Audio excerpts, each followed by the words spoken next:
Man, it's so much, man. I can't even. It is so much going on right now. Like, I've already heard Black people's perspective on it, and you know how we are. We just, when it comes to this whole thing that's going on with all this anti Semitic stuff, guys, it is driving me crazy because now I'm really starting to see that it has nothing to do with the Holocaust or nothing like that. It has nothing to do with that. It is simply about putting whites in a position where they feel uncomfortable. If you are putting whites in a position where they are feeling uncomfortable, that's anti Semitic. That's what I learned out of all of this. So it's beyond Kanye. It's whenever we make them feel uncomfortable about a situation. So us saying who we are, if that makes them uncomfortable, then it's anti-Semitic.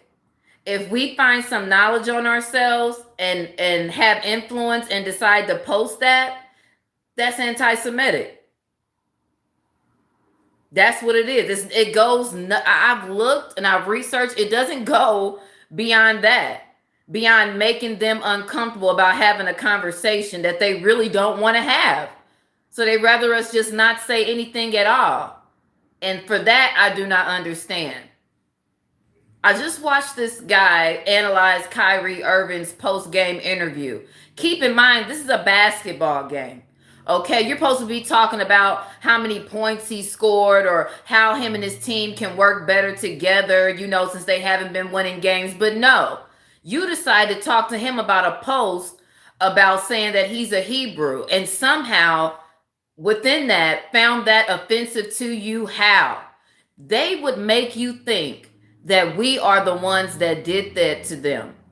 They will make you think that we are the ones that put them in chains and had them in those gas chambers and stuff and branded them and burned them. That was not us. So why should we have any more sympathy for you than what you have for us? It's funny to me because we sit there and they act like they sympathize with us. Well, you know what?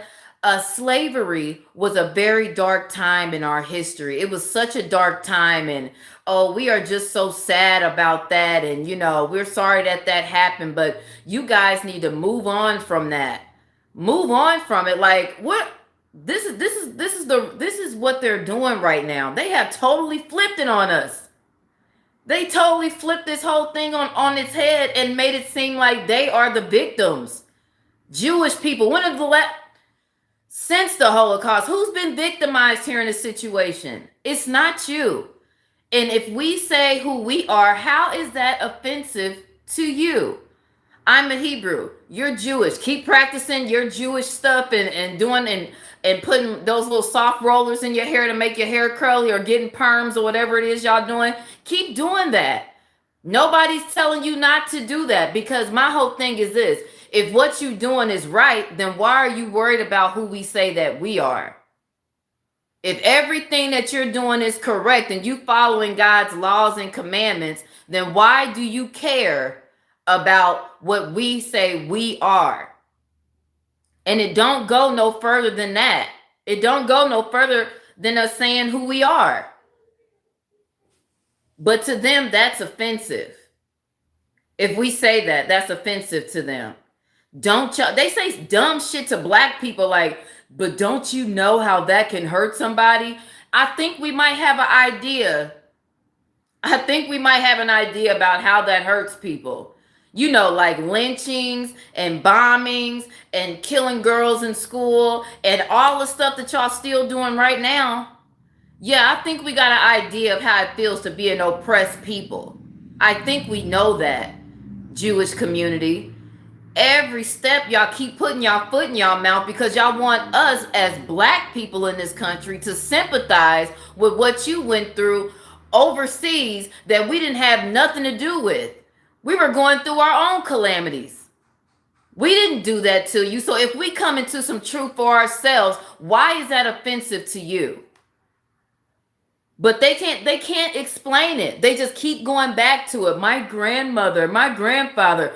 Bro, aren't y'all still traumatizing us to this day?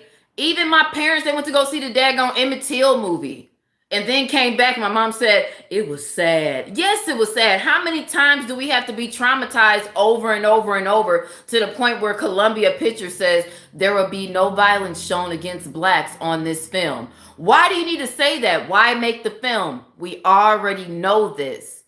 We are steady being traumatized and always want to they always want us to stay in our place. Like, just stay in y'all place. Why are you trying to learn about being a Hebrew, Kyrie Irving? Like, why are you trying to do that? Why would you want to do that? Don't you know how offensive it is to read? It's like, damn, did we go back into slavery or something? It's offensive to read and to obtain knowledge as a black man, as a black woman. Now that's offensive to the Jewish community, because it ain't the white community, it's the Jewish community. So what is it about me? What is it about my people that stand up against you, that grind your gears so hard? Talking about like they want to cry or something. Oh no, they're gonna make them start what? Paying attention to y'all? Start paying attention to you? We need to start taking our stuff away from them. Like, we've been saying this forever. Like, I know it probably wouldn't be like weeks or something like that, but we can at least commit to 3 days or something as a starting point. We have to show them who is the real power, because right now they still believe that they are the real power, but they see themselves losing power.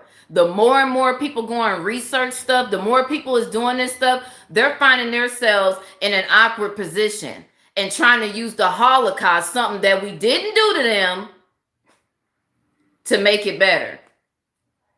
And I just don't understand it. Like, how can you look in the face of a black person and want us to feel any kind of sympathy for you at all? Why would we feel like that when y'all are among the richest nation of people in the world, but you're not? Y'all already know what it is with that. How can we feel sympathy for you while y'all sit up here saying this stuff? It's like, I would feel sympathy for you if I seen that you were suffering, but no, we suffered a long time ago, back in the day. And who did it to you? Was it us? No, it wasn't you. So why do you care about what Kyrie Irving is saying?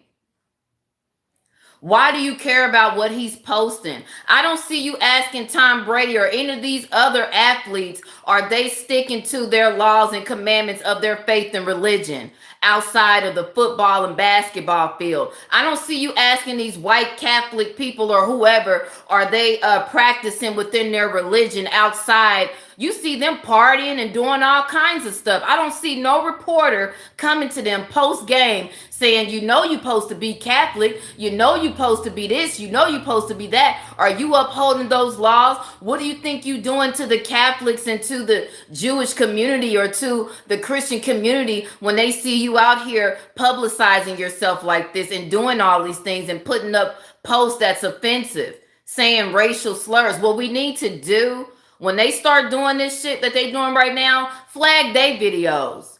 When they start talking about how offended they are, that should be offensive to us.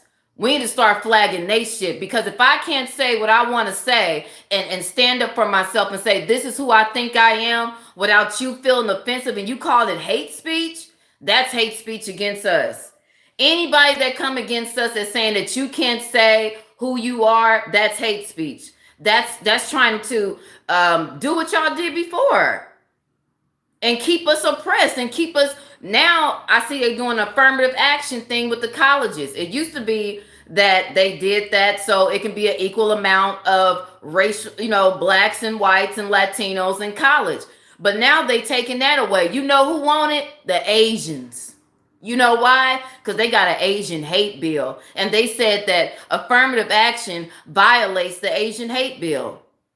They feel like it should be more of them. So while we all sitting up here saying all this stuff, a lot of these people out here kissing these people's asses while y'all saving up all this money for your kids' college education, they ain't going to be able to get in Yale. They're not going to be able to get in none of those schools if it's up to them. Mark my words. It's going to be more Asian people at at those at the HBCUs than you've ever seen. A fluctuation. because they feel like if you don't let them in by the droves, and you know they come in by the droves, then that's Asian hate. And that can't be tolerated in the United States. It can't. Everybody else can say all these things about us. Y'all seen what happened on Twitter. They was saying nigga like I don't know what, you know what I'm saying, all on Twitter. And they can do that. There's nothing set up to help us. So when we see people out here speaking against that, we need to be flagging these other people's videos. Well, when you know that's every time they say it's anti-Semitic, we need to call it hate speech. Flag it. Flag their videos. That's hate speech. Nothing in that thing that they say commit a crime against a Jew, do anything against a Jewish person. Only thing that people are saying is that we have a birthright and we're claiming it. That's offensive to you. That's hate speech. If you say something against me because that's how I feel, like that's who I am, just like a transgender, just like all this other stuff, that's hate speech. We got to use their own shit against them. You're not going to sit here and tell me that this man, because he looked up something about his own freaking name and it pulled up what it pulled up, letting him know that he was a Hebrew, that was somehow offensive to all you rich white men out here. Like something has been taken from you, like you've been an oppressed nation. Y'all have not been oppressed, and you're not going to keep throwing the Holocaust in our face, because black people didn't do it to you and we don't care. We think it's sad, but let's run it back, bruh. That was 9 years. People came in and fought wars to save you. Who saved us? Nobody. We still dealing with it right now, and everybody's getting laws except us. So pay attention to what's going on. It's beyond Kanye. It's beyond Kyrie. It's the whole thing about having freedom of speech. It's going to be to the point y'all don't want to get back to where if you ain't got no books, you better get some, because what it sound like to me is they won't take that away next. Damn. We should have never let them niggas start reading. Now they got the Apocrypha. They got the Torah. They know how to speak it better than me. They know how to, they sit there and they teach me about my own so-called heritage. And to them, that's offensive because we know more than you, because we better than you. Let's be proud in that. We know more than you. We better than you. We favored in God's eyes. How that make you feel? Well, it doesn't make me feel very good. It's offensive. I'm going to make a word for it. It's called anti-Semitic. But anyway, y'all, I digress. I just heard a whole bunch of white people on here just talking crazy, and I was like, man, if y'all don't shut up, it's getting to be that it's hate speech coming from you guys now. Flag them videos. Call it offensive. When they making a video about Kyrie Irving, ain't talking about basketball and talking about his religion, but don't have other videos with players of their nationality calling them out on their religious beliefs, flag it, because it's hate speech. That's what it is. You can't single out us and tell us we can't believe what we want to believe in because it hurts your feelings. Don't nobody care. Anyway, y'all, peace out. Quick little video. Do unto others you would have them do unto you. Flag these people's videos and stand with what's right. Stand with what's right. Let's stand together. Peace out.